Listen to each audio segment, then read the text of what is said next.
ये दुनिया में अगर आप हैं, जी रहे हैं, तो सावधान रहिए, जेब कतरों से सावधान।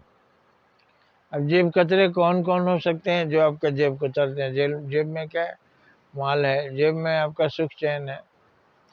सब जगह से जेब कतरों से, धोखेबाजों से, ठगों से, चोरों से, डाकुओं से सावधान रहिए। चारों तरफ घूम रहे हैं। सावधान नहीं रहेंगे और बोलेंगे मेरा नुकसान हो गया। भगवान ने नहीं कराया, आपकी असावधानी ने करवाया।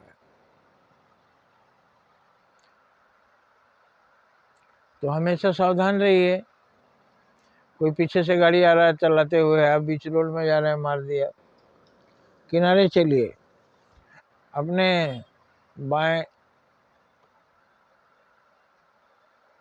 अपने बाएं साइड से चलिए।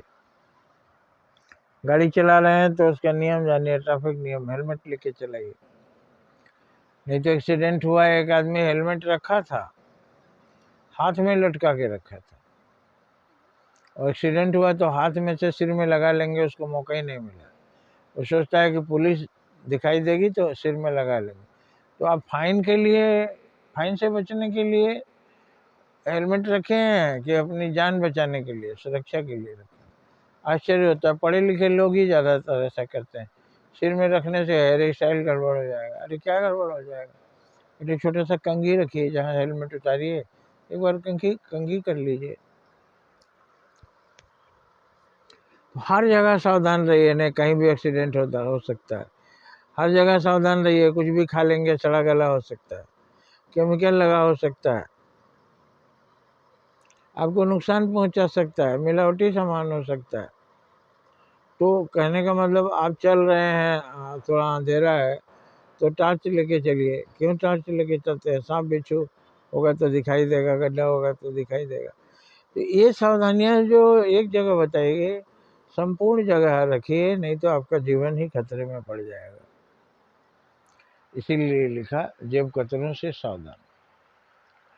मुसीबत जेब कतरे की तरह आती है, कभी भी मुसीबत आ सकती है।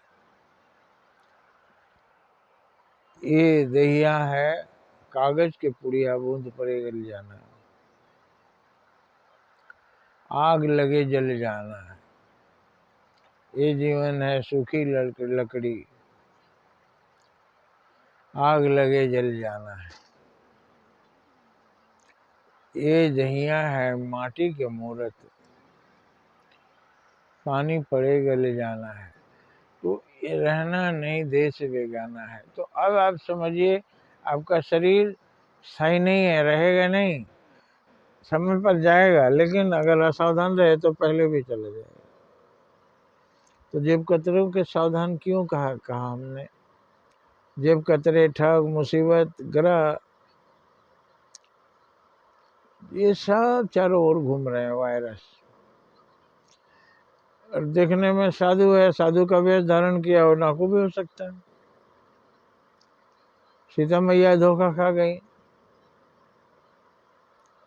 साधु समझकर बाहर निकल के भिक्षा देने लगी, जो बोला मान गई। अब ये नहीं मालूम है कपटी, तब तुम्हें अंदर रेखा के अंदर आकर भिक्षा लेने में क्या आपत्ति है? बाहर निकल कर दीजिए।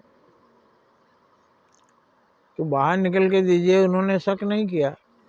तो ऐसे ही जब आपके ऊपर मुसीबत आने वाली होगी तो आपका बुद्धि काम नहीं करेगी। तो हर जगह आप सावधान रहिए, और एक सावधान तो ये रहिए, कर भला तो हो भला। हम किसी का बुरा नहीं करेंगे तो मेरा बुरा क्यों होगा? हम किसी को पत्थर नहीं मारेंगे तो कोई हमें क्यों मारेगा? ये आपका जानना, सोचना सही है। आपको सही रास्ते चलना है। कोई आपका दुश्मन नहीं है तो कौन आपको, लेकिन दुष्ट लोग सबके दुश्मन होते हैं। वहाँ भी सावधान रहिए। मतलब अपने मनसा वाचा कर्मणा हर तरह से सावधान रहिए, तब आपका जीवन आगे बढ़ेगा, नहीं तो कहीं भी गच्चा खा जाएंगे। जय हिंद, जय भारत।